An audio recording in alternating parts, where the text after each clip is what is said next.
नमस्कार।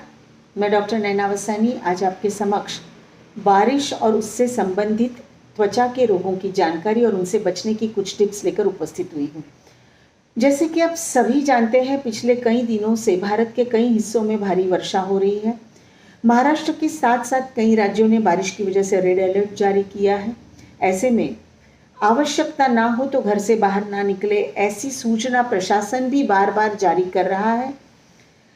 तो स्वाभाविक है कि कॉलेज नहीं है, स्कूल नहीं है, ऑफिसेस नहीं है, तो हर कोई घर में बैठकर गरम गरम चाय और पकौड़ों का आनंद लेना चाहेगा। लेकिन क्या आप जानते हैं कि बारिश का मौसम चाय और पकौड़ों के आनंद के साथ साथ त्वचा संबंधित भी कई बीमारियां लेकर आता है, जिससे हम थोड़ा सा ध्यान रखने पर बच सकते हैं। आप सभी जानते हैं कि बारिश में आने वाली नमी की वजह से त्वचा चिपचिपी और ऑयली हो जाती है, जिससे चेहरे पर मुहासे, कील आना यह स्वाभाविक है। अतिरिक्त पसीना होना, फंगल इन्फेक्शन होना, बैक्टीरियल इन्फेक्शन होना, खाज, खुजली, खरूज जैसे होना, त्वचा पर चकत्ते आना, एथलीट फूट, नाखून के इन्फेक्शन, ये होना बारिश में आम बात कही जाती है। दीवारों पर भी काली सी फफूंदी जम जाने की वजह से या वार्डरोब में भी वो फफूंदी जम जाने की वजह से कपड़ों से बास आता है, एक गीलापन जो है वो महसूस होता है। और ऐसे कपड़ों का प्रयोग करने से या उस फफूंदी की बास से भी खांसी, छींके आना, शरीर पर चकत्ते होना, सरदर्द होना, ये आम तौर पर देखा जा सकता है। इन सभी समस्याओं से बचने के लिए हमें गुनगुने पानी से दिन में 2 बार स्नान करना चाहिए और स्नान करते वक्त बहुत ज़्यादा तेज़ या हार्श सोप यूज़ करने की बजाय हमें हल्का सा माइल्ड सोप यूज़ करना चाहिए। बारिश में अक्सर धूप नहीं निकलती है, लेकिन धूप ना भी निकलती हो तो रेगुलर रूप से त्वचा की नमी को बनाए रखने के लिए हमें सनस्क्रीन और मॉइस्चराइज़र का जो प्रयोग है, जो हम रोज़मर्रा के जीवन में करते हैं, वो करना ज़रूरी है। अपनी त्वचा को साफ सुथरा रखने के लिए पर्सनल हाइजीन मेंटेन करना बहुत ज़रूरी है, क्योंकि बारिश में नमी की वजह से फंगल इन्फेक्शन जो है वो ज़्यादा हो जाता है। भीगने के बाद ज़्यादा समय तक गीले कपड़ों में नहीं रहना चाहिए, क्योंकि गीले कपड़ों में अक्सर रहने से फंगल इन्फेक्शन हो जाता है।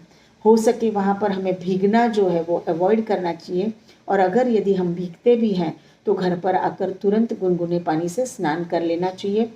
त्वचा के फोल्ड्स, जहाँ पर हमारे शरीर की त्वचा में फोल्ड्स होते हैं, जैसे कोहनी का आगे का भाग है, हमारे घुटने के पीछे का भाग है, हमारे बगल में, हमारे पेट पर हम बैठते हैं, वहाँ हमारे सीट के हिस्सों में, जहाँ जहाँ पर हमारे त्वचा के फोल्ड जो होते हैं, वहाँ के भाग को अच्छे से धोकर हमें साफ करना चाहिए और वहाँ पर उसे सुखाकर टेल्कम पाउडर का उपयोग करना चाहिए, जिससे नमी की वजह से फंगल इन्फेक्शन है वो नहीं होता है। बारिश के मौसम में हमें ज़्यादा टाइट कपड़े नहीं पहनने हैं। जल्दी से सूखने वाले हल्के कलर के कपड़े पहनना बारिश में हमेशा लाभदायी होता है। परफ्यूम और अत्तर का उपयोग जो है वो हमें कम से कम मात्रा में करना चाहिए। चेहरे पर मेकअप का उपयोग भी हमें कम करना चाहिए। बारिश की नमी के कारण कभी कभी त्वचा पर चिकनापन रहने से त्वचा के जो छिद्र हैं वो पर्यावरण की गंदगी से जो है वो बंद हो जाते हैं, और त्वचा का जो नेचुरल श्वसन होता है वो नहीं होता है, जिसकी वजह से त्वचा पर कील, मुहासे, फॉलिक्यूलाइटिस जैसे त्वचा संबंधित विकार देखे जाते हैं। तो ऐसे में अपने चेहरे को कम से कम हाथ लगाएं। हो सके तो दिन में गुनगुने पानी से 2-3 बार जो त्वचा है उसको साफ करें। बार बार चेहरे की त्वचा को हाथ ना लगाएं। मुहासों को या कील को या ब्लैकेट्स को हाथ से दबाकर निकालने की कोशिश ना करें। फॉलिक्यूलाइटिस, जहाँ पर रोम छिद्र के आजू बाजू एक सफ़ेद पस सा जमा हो जाता है, उसको भी दबाने की और फोड़ने की कोशिश ना करें, क्योंकि ऐसा करने से हमारे त्वचा पर हमेशा के लिए निशान हो सकता है।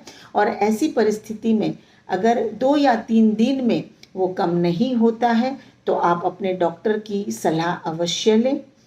अगर आपने कोई मेकअप अप्लाई किया है तो कोशिश ये करें कि जो है रात को सोने के पहले उस मेकअप को अच्छी तरह से हल्के हाथों से उतारना ये बहुत ही आवश्यक होता है। त्वचा का स्वास्थ्य और त्वचा की नमी को बनाए रखने के लिए आप प्राकृतिक तौर पर हफ्ते में 2 या 3 बार बेसन, खीरा, नींबू का रस, टमाटर जैसी चीज़ों का फेस पैक के रूप में मुल्तानी मिट्टी इनका उपयोग आप कर सकते हैं। बारिश की वजह से ही खाज खुजली होती है ऐसा नहीं है, लेकिन जिनको खाज खुजली की समस्या होती है, एक्जिमा का प्रॉब्लम होता है, उनकी ये समस्या बारिश की नमी की वजह से या गीलेपन की वजह से बढ़ सकती है। डायबिटीज़ के मरीजों को अगर यह त्वचा संबंधित कोई समस्या है तो उन्हें बिल्कुल घरेलू इलाजों पर नहीं जाना चाहिए। उन्हें तुरंत ही अपने डॉक्टर से बात करके उनके परामर्श के हिसाब से इलाज करवाना जो है वो आवश्यक होता है। कंटिन्यूअस बारिश की बौछारें हमारी त्वचा पर आने की वजह से हमारी त्वचा की जो नेचुरल नमी होती है, स्वाभाविक हमारी त्वचा का जो गीलापन होता है वो कम हो जाता है। त्वचा कभी कभी सूखी हो जाती है जिसकी वजह से उस पर खाज आती है, दरारें आ जाती है, त्वचा में फूट आ जाती है और कभी कभी जो है ये समस्या गंभीर रूप ले लेती है। तो हमारी त्वचा को नेचुरल रूप से नम बनाए रखने के लिए, उसका जो मॉइस्चर है उसको बनाए रखने के लिए हमें अपने शरीर पर जैतून या बादाम के तेल का मालिश करना चाहिए। जैसे मैंने पहले कहा वैसे फेस पैक का उपयोग करना चाहिए। आहार को संतुलित बनाए रखना बहुत ज़रूरी है। दिन में 10 से 15 ग्लास पानी हमें अवश्य पीना है। चर्बी युक्त पदार्थ है उसका भले पकौड़े खाने का मन करे, लेकिन चर्बी युक्त पदार्थ, तैलीय पदार्थ जो है उनका उपयोग हमें कम करना है। और नेचुरल मौसमी फलों का और सब्जियों का उपयोग प्रचुर मात्रा में करना चाहिए, क्योंकि उनमें एंटीऑक्सीडेंट प्रॉपर्टी रहती है जो हमारी त्वचा के लिए बहुत ही फायदेमंद रहती है। बाहर का खाना खाने से हमें बचना चाहिए, क्योंकि बाहर का खाना फूड कंटामिनेशन बारिश में होने के चांसेस बहुत रहते हैं और फूड कंटामिनेशन से जो वायरल इन्फेक्शन होकर बीमारियां टाइफाइड आदि जैसी होती है, जिसमें त्वचा पर रैश आना एक लक्षण माना जाता है, तो इन सभी से बचने के लिए हमें बारिश में हो सके वहाँ तक बाहर का खाना नहीं खाना चाहिए। अगर हम कहीं बारिश में बाहर जाके आते भी हैं तो आकर या तो स्नान करना है या अपने हाथ पैर चेहरे को गुनगुने पानी से धोना है। पैर के नाखूनों में बारिश की वजह से फंसी हुई गंदगी को अच्छे से साफ करना है और पैर की उंगलियों के बीच की जगह को भी सुखाकर साफ करना है, क्योंकि अक्सर बारिश की वजह से पैर के नाखूनों में इन्फेक्शन होता है और पैर की उंगलियों के बीच में टीनिया इन्फेक्शन होने के चांसेस होते हैं। बारिश में क्लोज्ड शूज़ पहनने की बजाय अगर आप जूते थोड़े से खुले हो जिसमें से हवा की आवाजाही हो, ऐसे अगर जूते पहनते हैं तो आपकी पैर की त्वचा के लिए वो लाभदायी होते हैं। अगर गीले भी होते हैं पैर तो वो तुरंत सूखने की वजह से आपको फंगल इन्फेक्शन या कोई बैक्टीरियल इन्फेक्शन नहीं होता है। बारिश में अक्सर कीटकों का जो उपद्रव है वो बढ़ जाता है और कीट दंश की वजह से या कोई कीड़े या मच्छर काटने की वजह से त्वचा पर जो रैश आती है उससे बचने के लिए हमें मॉस्किटो रिपेलेंट वगैरह का उपयोग करना चाहिए।